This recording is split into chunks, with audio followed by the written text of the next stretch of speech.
Hola, vamos a leer el capítulo 14 de este libro tan interesante, a punta lanza, de Steve Sand, uno de los hijos de aquellos misioneros que fueron asesinados en el Ecuador por el pueblo guaraní, un pueblo que en ese entonces se les consideraban salvajes y su forma de trabajar era muy violenta. Pues nada, Steve regresa y está tratando, ya como adulto, ¿verdad?, de ayudar a esa comunidad, siendo que ahí creció también al lado de su tía. Pero en fin, vamos a seguir. 14.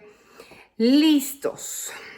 Corría a toda velocidad río abajo en una poderosa moto acuática, llevando a un guerrero herido de gravedad en el asiento de atrás.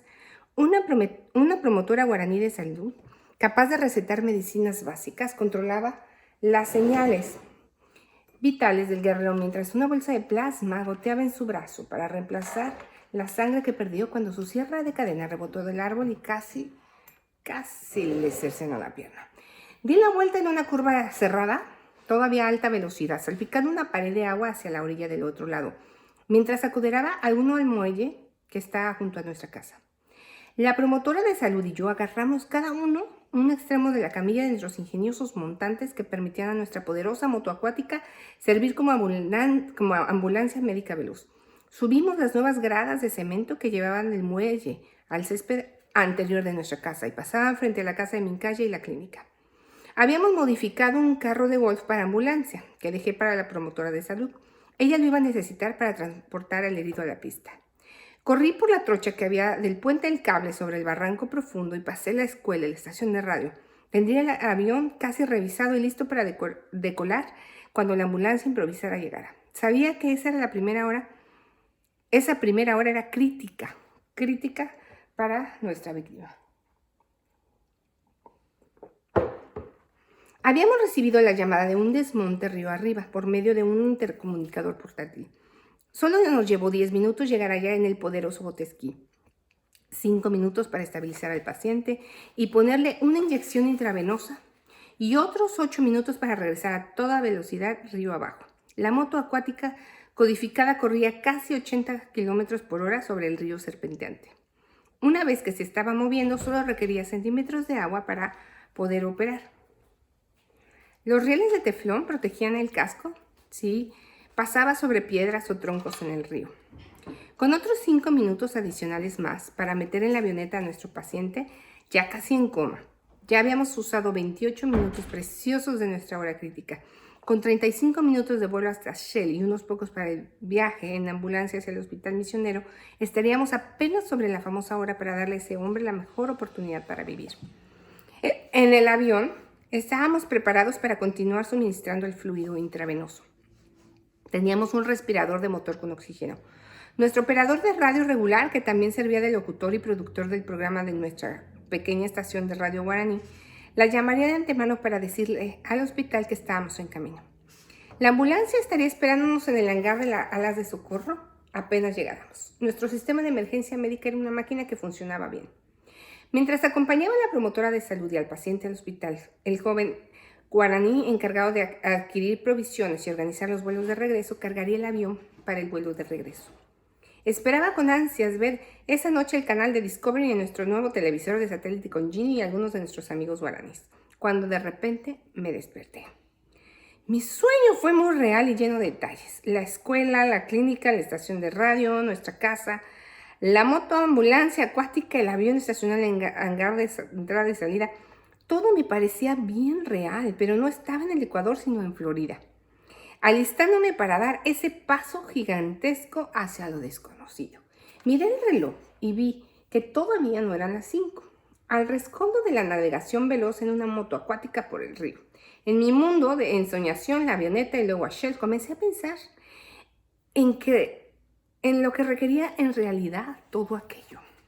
Primero, exigía una seria inversión de capital. El avión costaría unos $45,000 o $70,000. 60,000 dice. La moto acuática más las modificaciones más el transporte de Ecuador otros 10,000. Equipar la clínica costaría como unos 20,000 y otros 20 para poner generador diésel y construir una pequeña red de distribución eléctrica para la base. La estación de radio requeriría un par de estudios sencillos y un transmisor de unos miles de vatios o algo así. Tendríamos que construir varios edificios, una clínica, una escuela, una estación de radio, un hangar, un galpón para alojar el generador y el equipo de mantenimiento. También necesitaríamos casas para mi familia, la promotora de salud, el coordinador de vuelos, el gerente de la estación de radios, además una casa para huéspedes para los otros guaraníes que vendrían a recibir capacitación para algunas de las funciones para sus propias comunidades. En realidad me estaban entusiasmando por lo que podía hacer con los guaraníes. Mi mente, todavía adormilada, estaba haciendo frente a esos retos de la misma manera que cuando comencé mi primera empresa de urbanización y construcción en el Ecuador, después de la universidad. Después refiné mis capacidades al comenzar una empresa parecida en Minnesota. Luego ayudé a organizar un grupo de constructores de profesionales en Estados Unidos que ofreció ayudar a comenzar la construcción de una nueva presa y corral en las aves de las faldas orientales de la cordillera oriental del Ecuador. Después de eso, mi socio y yo vendimos nuestra empresa de construcción, que incluía un pequeño aserradero, una oficina de bienes raíces y una urbanización. De allí me uní a unos viejos amigos de la familia que estaban comenzando una compañía para desarrollar producción petrolera en el oeste de Texas. Estaba en medio de eso cuando Alas de Socorro me pidió cambiar el oeste de Texas por el oeste de África. Por dicha, siempre he tenido socios con el mismo deseo que yo, de que la vida cuente para algo más que el renglón de los saldos bancarios. Cuando les dije a mis socios, la creciente compañía de exploración petrolera, que me habían pedido que dejara todo para ir a luchar contra la hambruna desastrosa en África, se sorprendieron, pero uno de los hermanos que encabezó las operaciones de gas y petróleo dijo: pienso que debes ir. De aquí a 100 años a nadie le va a importar cuánto nuestro dinero haya pagado alguno de nosotros y lo que hicimos con nuestras vidas. Ya me salté, no me salté. A menos que sirva para un propósito que viva más que cualquiera de nosotros.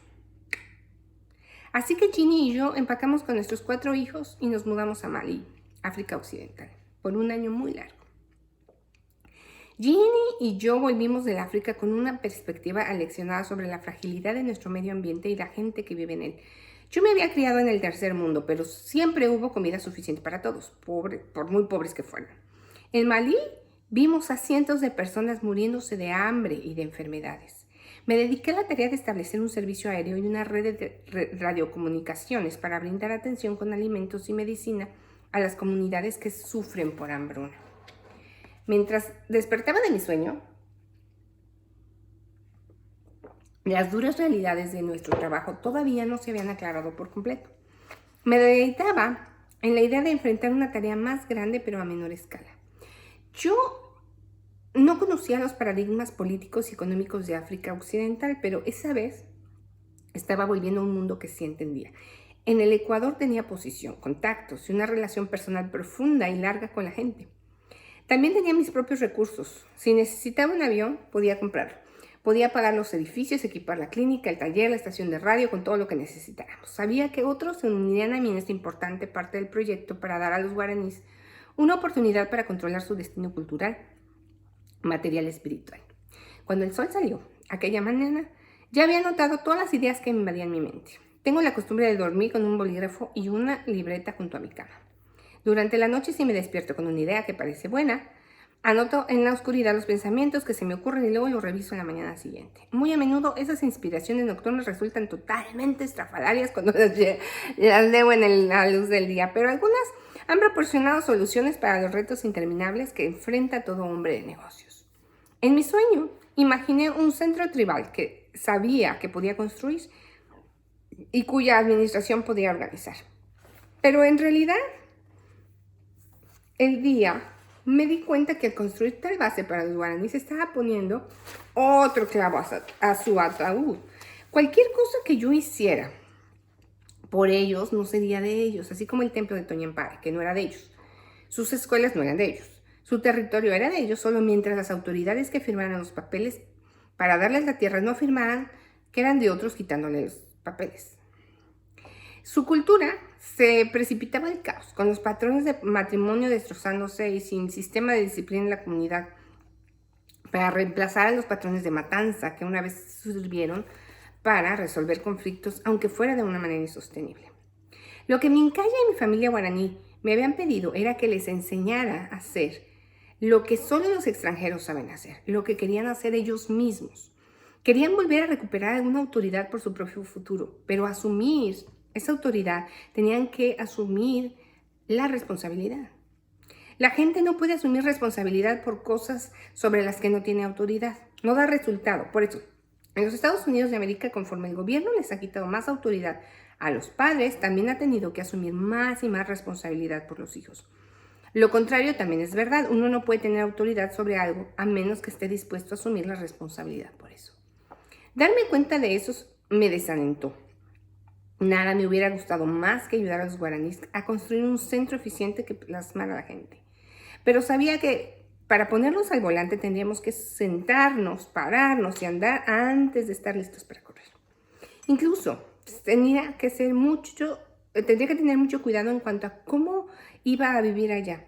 Si construía una casa que se diera lo que ellos podían construir o permitirse, estaría levantando una muralla al mismo estándar inalcanzable que muchos otros les habían mostrado antes. Yo tenía que demostrarles que ellos tenían lo necesario para lograrlo. Necesitaba enseñarles las habilidades necesarias que su vieja cultura no les transmitió. También necesitaba convencerlos de no perder las valiosas habilidades que sus antepasados les legaron.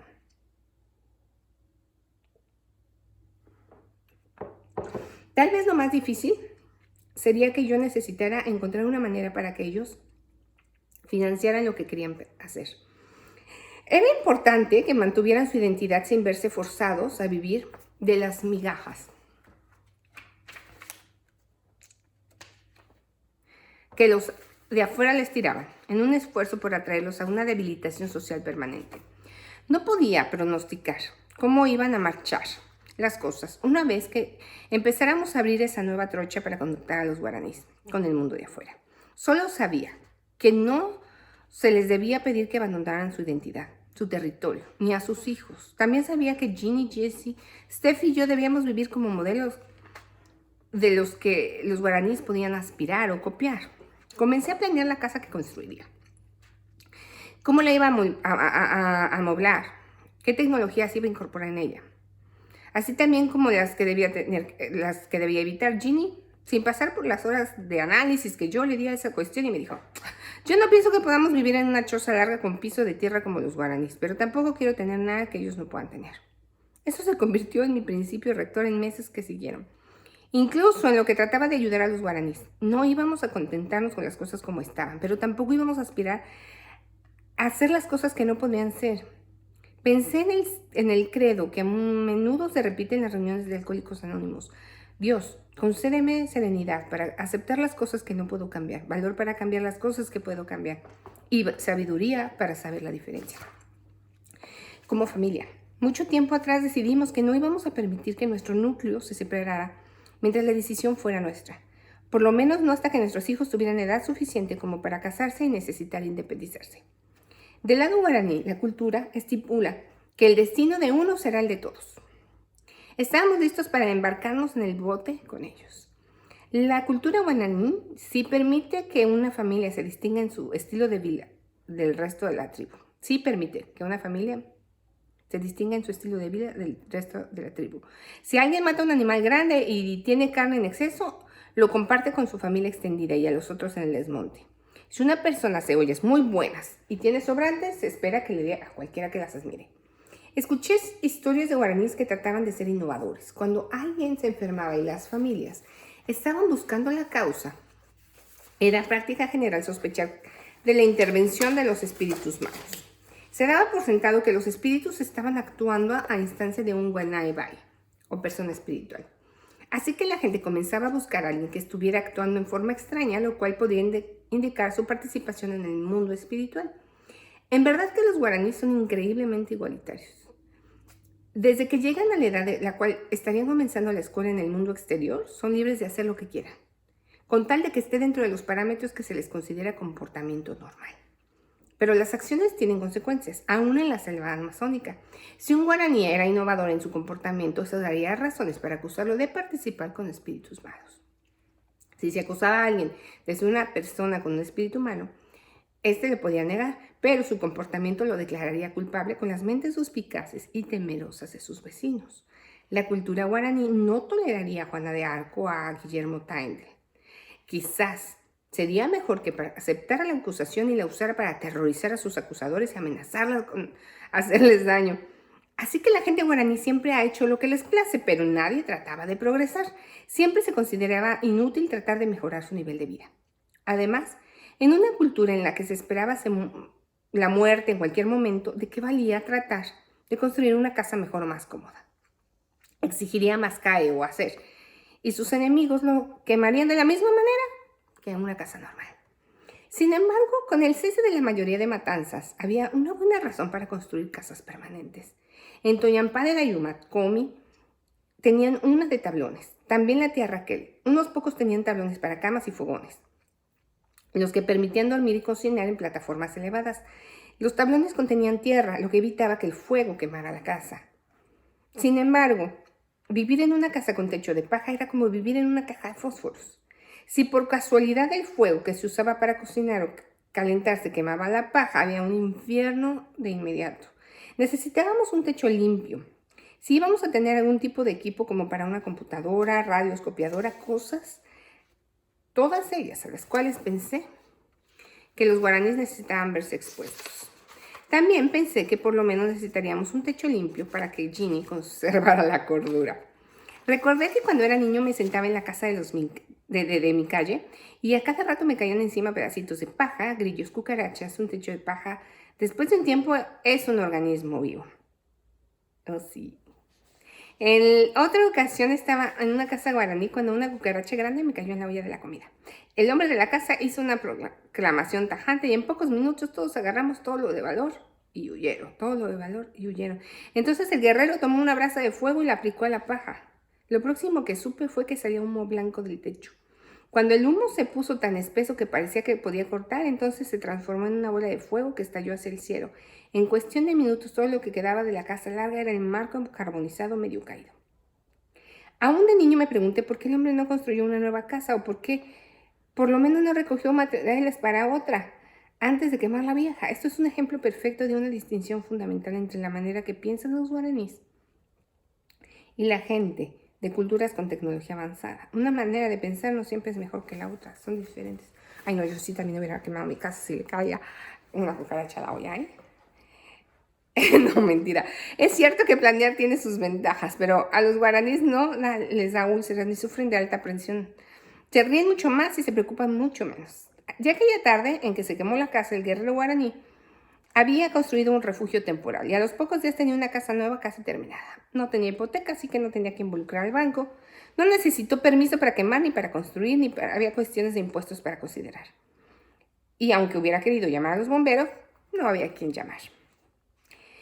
Bueno, decidí usar una lona impermeabilizada comprada en una ferretería para nuestro techo. Sería limpio como un techo de zinc galvanizado. Requería muy poca estructura para sostenerlo y sería más asequible para los guaraníes que el zinc galvanizado. Por cierto que sería más fácil transportar a la selva que el zinc galvanizado. También esperaba que no fuera tan caliente. Hubo un tiempo en Tihuaeno, que la tierra que era la que tenía el único techo de paja en la aldea. La compañía petrolera había construido un campamento dentro del territorio guaraní y al poco tiempo lo abandonó. Así que los guaraníes se aprovecharon de los techos y otros materiales útiles que dejaron, ya que eso era más barato que llevárselos en helicóptero. En realidad, habían dejado un helicóptero que se estrelló en el campamento. Recuerdo que pensé que fue ingenioso que Comi tomara el cono de la cola del helicóptero y lo pusiera en un extremo de la casa. Sin embargo, también recuerdo que el resto de la casa era como un horno cuando el sol salía y comenzaba a calentar el techo de metal. La necesidad de refugio sería urgente para todos los que estábamos mudándonos a nuestras familias al nuevo centro. Así que decidí construir nuestra casa bien alta para poder usar el piso bajo para más alojamiento, almacenaje, una clínica temporal o cualquier cosa que se necesitara hasta que pudiera construir en alguna parte. Conseguimos madera a nuestra propia manera. Primero cortábamos el árbol y luego, cuando estaba ya en el suelo, lo cortábamos en tablones. Compré clavos en Puyo y traje de los Estados Unidos cajas de tornillos para maderas de todos los tamaños. Sabía que nunca recordaría las cosas que damos por sentados en los Estados Unidos, pero traté de prepararme lo mejor posible. Llegué a ser un cliente asiduo en la ferretería y de los proveedores de materiales de construcción. Entraba en cada almacén y escogía un lado. Entonces caminaba por el pasillo muy despacio, miraba de arriba abajo, evaluando todo lo que veía, pensando en posibilidades de aplicaciones en nuestra nueva casa y ocupación. Sé que enloquecía a los encargados. Siempre me preguntaban si podían ayudarme a encontrar lo que estaba buscando. Varios de ellos se interesaron mucho junto a mí en el proceso de pensar en nuestra nueva vida. Cuando entraba se disculpaban de otros clientes y me acompañaban por el almacén. Hasta recibí llamadas de un par de ellos que recibieron un torbellino de ideas en plena noche. Me hizo sentir bien que yo no era el único que se levantaba a medianoche con ideas para resolver dilemas potenciales en plena selva tropical. Por un tiempo me preocupé en cuanto a hacer ventanas. La respuesta me vino a las 3:30 de la madrugada. Compraría un rollo grande de tela metálica, de la que se usa para reparar las puertas de tela metálica. Dice, construiríamos la casa de tal manera que la distancia entre la parte de arriba y de las paredes de afuera y el alero fuera de unos cuantos centímetros menos que el ancho de la tela metálica. Cuando la casa se construyera, lo único que tendría que hacer era desenrollar la tela metálica en el punto de inicio, envolverla alrededor de la casa, sujetarla con un lugar con grapas y cortar la puerta de entrada. En efecto, se hacía primero la puerta de entrada. Entonces podía sujetar la tela metálica de la parte de arriba de la puerta y luego cortarla del resto de la tela metálica. Listo, puertas y ventanas completas. La idea sirvió muy bien. Otras inspiraciones nocturnas no sirvieron. La idea de usar una piscina infantil alimentada por una bomba sumergida en el arroyo detrás de la casa, puesta dentro de una canasta plástica de ropa sucia para mantener el lodo y las hojas fuera, fue una idea de que no sirvió. La plancha de cobre enrollable que me regalaron y que tenía una tubería integral para usarla como calentador de agua tampoco funcionó. A lo mejor hubiera logrado hacerla funcionar, pero nunca nos dimos tiempo para intentarlo. Durante las etapas de planeamiento no había manera de saber lo ocupados que íbamos a estar. Según resultó, ni siquiera tuve la oportunidad de poner la tela metálica en las ventanas, sino que después de haber estado en la selva por varios meses. Ginny y Stephanie me convencieron que era tiempo de ponerla cuando uno de los raros visitantes del mundo de afuera tuvo un encuentro con un IBTDI, insecto volador de tamaño increíble, mientras estaba sentado una noche en la mesa, en un tablón de nuestra sala. Sabía que necesitaríamos electricidad. La mayoría de los guaraníes no podían conseguirla o mantener un generador, lo cual exigiría que compraran y transportaran combustible, añadir estabilizador de combustible si lo guardaban por largo tiempo, comprar aceite, repuesto y tener conocimiento de mecánica. Opté por la electricidad solar. Muchos guaraníes ya tenían radios comunicados con baterías de carros que recargaban en paneles solares. Esa era una tecnología que podían copiar fácilmente. El obstáculo más grande era el costo. Convertiríamos el poder de 12 voltios de las baterías a 110 voltios con un inversor. Pero primero tendríamos que saber si yo necesitaba un inversor de onda sinuosa, uno de onda cuadrada o uno de onda sinuosa modificada. Me enteré que el tipo del inversor lo determinaría lo que necesitaríamos hacer funcionar con la electricidad resultante. Pensé que necesitaríamos hacer funcionar un radiotransmisor receptor para mantenernos en contacto con Sean y también una radio de onda corta para mantenernos en contacto con Sean y Jamie cuando volvieran a la universidad después de pasar las vacaciones con nosotros. Necesitaban una computadora para que enseñara a los guaraníes cómo usar el procesador de palabras y llevar libros de cuentas. Y necesitábamos una impresora pequeña y una copiadora si queríamos hacer algún manual para enseñar. No pude encontrar por teléfono a nadie en ningún país que hubiera tratado de usar una copiadora con electricidad provista por un inversor. Ni siquiera a los representantes de fábricas de copiadoras. Así que preparé un laboratorio para hacer pruebas con el vestidor de nuestra piscina. El cual convertí en mi oficina y laboratorio para experimentos. Todo el mundo parecía ofrecer el mismo consejo. Solo enchúfalo. Pero eso no funcionaría en la selva, en donde no tenía que enchufarlo. Me di cuenta de que hubiera sido mucho más seguro y fácil para mi familia y para mí quedarnos enchufados a la buena vida que establecimos en Florida y renunciar a la idea de mudarnos en el Amazonas. Pero también había peligro en eso. Si dejamos que el status quo determine nuestras vidas, correríamos el riesgo en forma indulgente e insignificante. Una vez oí a un predicador radical no, radial. Responder a la pregunta, ¿qué haría usted diferente si tuviera que vivir de nuevo? Y con esta respuesta, pues bien, no cambiaría nada importante, pero si pudiera hacerlo todo de nuevo, correría más riesgos y me tomaría menos en serio a mí mismo. Buen consejo. Ordené un inversor de onda sinuosa modificada y lo conecté a la batería del carro que cargué con un panel solar. Ginny llamó a mi método la prueba del humo.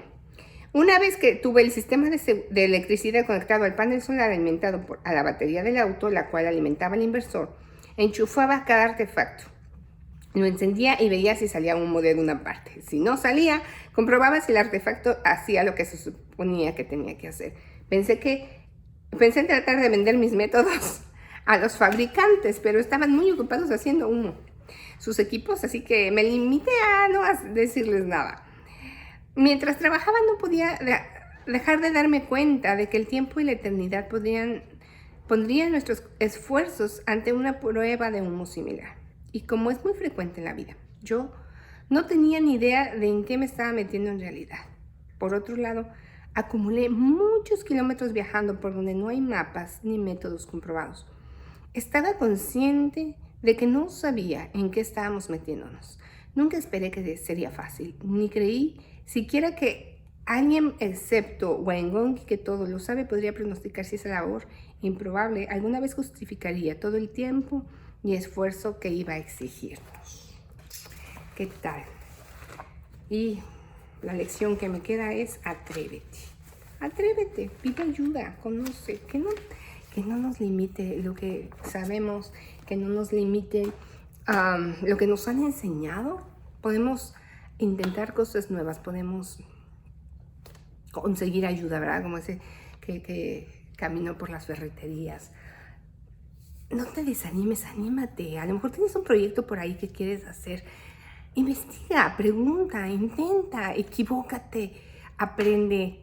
Mira, que si de Dios está, lo vas a poder hacer porque Dios lo va a poder todo. Y si no, bueno, pues por lo menos te habrás divertido. Nos vemos en el próximo capítulo.